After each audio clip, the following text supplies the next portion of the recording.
War in Ukraine tonight, the new explosions from Russian missiles hitting Dnipro in the east. Take a look. The images captured on camera. Slamming into the road there, multiple injuries from today's blasts. The other major headline tonight comes 8 years after the downing of a passenger jet over Ukraine, killing all 298 people on board. James Longman in Ukraine tonight.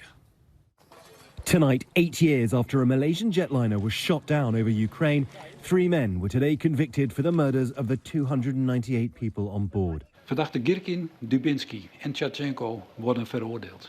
A Dutch court sentenced 2 Russians and a pro-Kremlin Ukrainian to life sentences for their role in the downing of flight MH17, which was hit by a Russian missile while it was flying over rebel-held territory shortly after Putin invaded Crimea in 2014.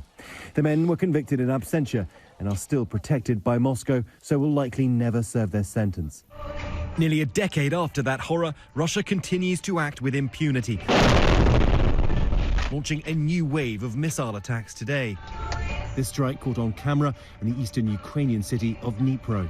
Nearly every single window blown out, but people yet again already trying to piece their lives back together. You can see some of the damage up here as well. Ukrainian air defense is active across the country, trying to shoot down those Russian missiles. The US and NATO believe one of those Ukrainian missiles crashed inside Poland this week, killing 2 people. President Zelensky insists it was not one of Ukraine's. Their officials were today granted access to the site to join the investigation.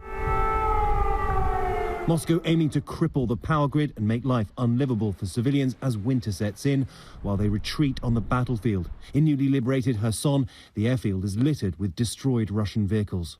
This is a great visualization of the sheer scale of Russian losses here. The Russians left Kherson because Ukraine forced them to. Local commander Konstantin shows us round. Please step back. This is a Russian bunker. And what he's doing there is making sure there are no mines. Russians leave mines absolutely everywhere. He's prodding the earth, very shallow, to make sure there's no device. But then Konstantin raises a finger after hearing the distant thud of Russian artillery. Come on. We took cover protectively. Go on, we've got to get out, I think. Civilians across this country have almost no warning when Russia strikes. And so let's bring in James Longman reporting from Dnipro in eastern Ukraine tonight, not far from those explosions today. And James, as you know, the other headline tonight involves that deadly missile strike just over the Ukraine border in Poland that we've been reporting on here. We know President Zelensky has said it was a Russian missile. The U.S. and allies saying that's not the case. Secretary of State Antony Blinken saying just today that the U.S. and NATO are now sharing what they've learned with Ukrainian officials. Yeah, David, he said he was keeping the Ukrainians constantly updated, giving them all the information, but he did underline that Russia bears total responsibility.